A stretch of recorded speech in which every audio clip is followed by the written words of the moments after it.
Bonjour, c'est Kalou de Ludovox.fr et dans ce tuto Vox, je vais vous expliquer tout ce qu'il vous faut savoir pour votre première partie de Viapolis. Dans Viapolis, vous incarnez les conseillers municipaux qui œuvrent pour créer tous ensemble la ville idéale. Vous allez pour cela construire et agencer divers bâtiments, habitations et infrastructures. Chaque joueur jouera le rôle d'un conseiller chargé d'un aspect de la gestion de la ville. Selon les capacités du groupe à coopérer pour accomplir les missions et anticiper les défis, vous gagnerez ou perdrez des points de qualité de vie. Chacun votre tour, piochez une carte et choisissez tous ensemble quelle face vous souhaitez utiliser, côté ville ou côté défi. Choisir d'utiliser la carte sur son côté ville permet de développer la ville et de fournir aux habitants de nouvelles infrastructures. Sur son côté ville, une carte est composée de 2 cases de forme carrée. Cela aura son importance au cours du jeu. Si vous choisissez de l'utiliser sur son côté défi, vous payez pour améliorer l'espace public. En contrepartie, vous gagnez des points de qualité de vie et des cartes supplémentaires. Si une carte possède un bandeau obligatoire sur son côté défi, vous devez résoudre ce défi, puis décider si vous utilisez l'autre face pour agrandir votre ville ou si vous la défaussez. Si une carte possède un bandeau facultatif sur son côté défi, vous pouvez la jouer côté défi, côté ville ou la défausser directement.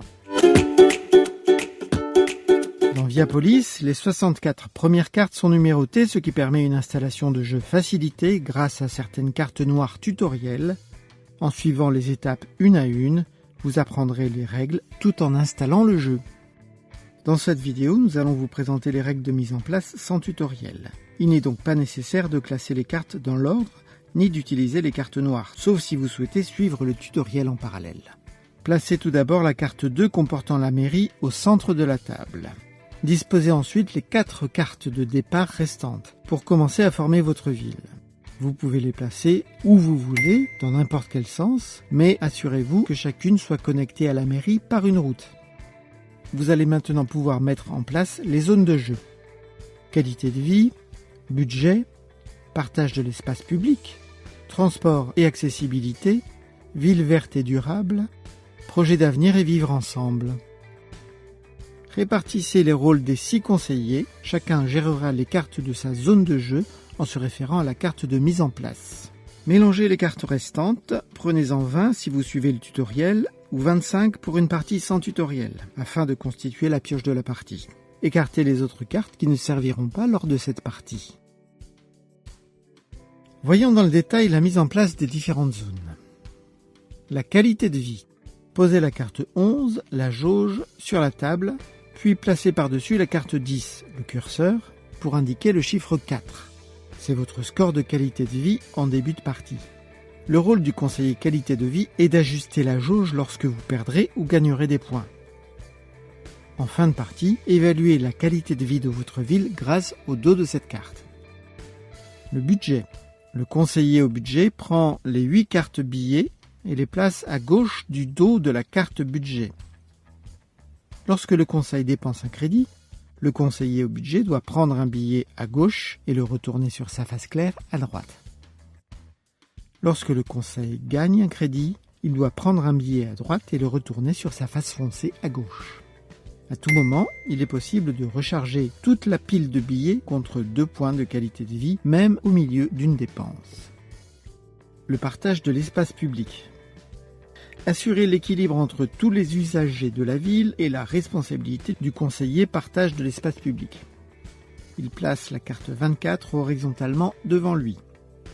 Il mélange les 4 cartes quartier amélioré et les place à côté face cachée. Plusieurs cartes viendront se positionner sur la carte 24 selon les 3 icônes correspondantes. Piéton, cyclable, partagé. Lorsque vous piochez une carte avec l'une de ces 3 icônes, vous pouvez payer pour la placer sur la carte 24 plutôt que d'utiliser son côté ville. Dès que vous avez réuni les 3 icônes, défaussez les 3 cartes et prenez vos récompenses. 4 points de qualité de vie, piochez une carte quartier améliorée et placez-la dans votre ville. Les transports et accessibilité. Le conseiller transport et accessibilité devra gérer les tests d'accessibilité que la ville va régulièrement et aléatoirement passer en cours de partie. Pour cela, il mélange et place les 8 cartes 35 à 42 en pile à droite de la carte 34. Il prend la première et la retourne à droite de la pile. Les bulles des 2 cartes doivent être reliées par le chemin en pointillé.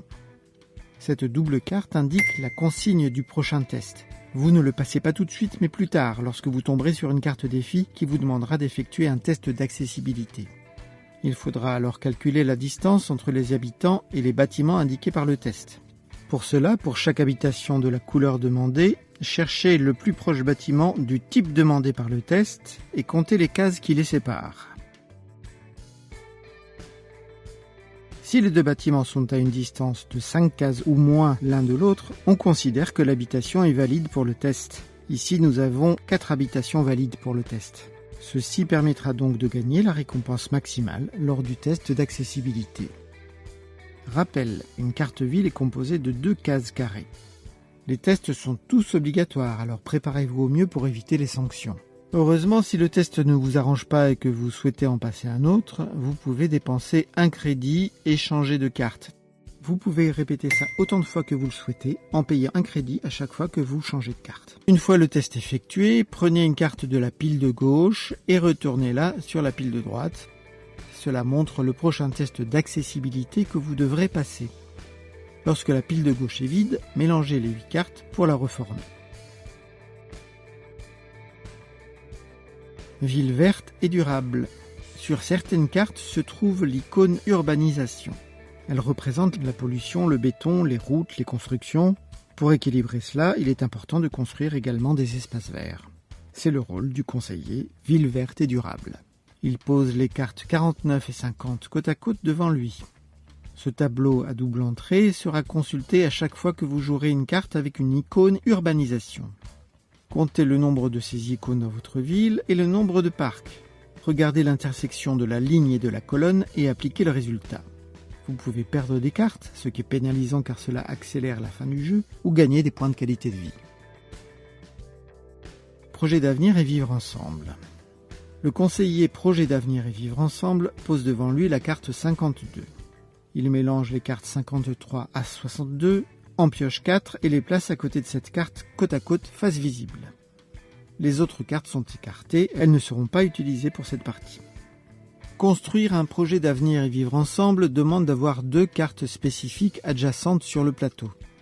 Dès que c'est le cas, vous pouvez placer gratuitement le projet d'avenir et vivre ensemble par-dessus ces 2 cartes. Attention, il est interdit de recouvrir une carte représentant un rond-point. Construire un projet d'avenir et vivre ensemble rapporte 2 points de qualité de vie. Vous êtes maintenant prêts à jouer.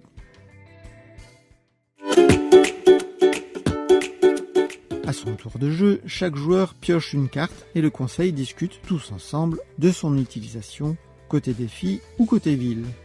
Côté défi, les cartes sont de 3 types: partage de l'espace public, test d'accessibilité, carte événement, partage de l'espace public.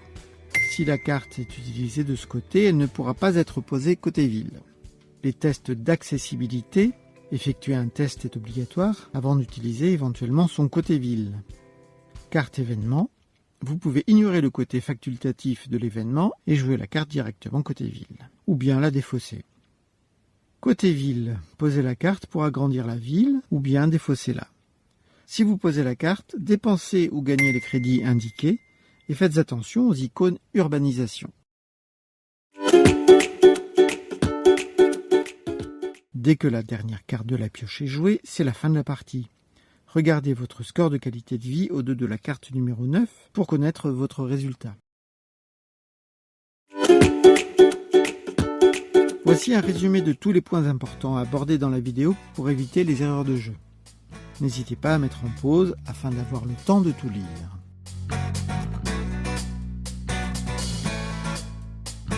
Voilà, vous savez désormais tout concernant les règles de base de Viapolis. Bon jeu et à bientôt sur ludovox.fr.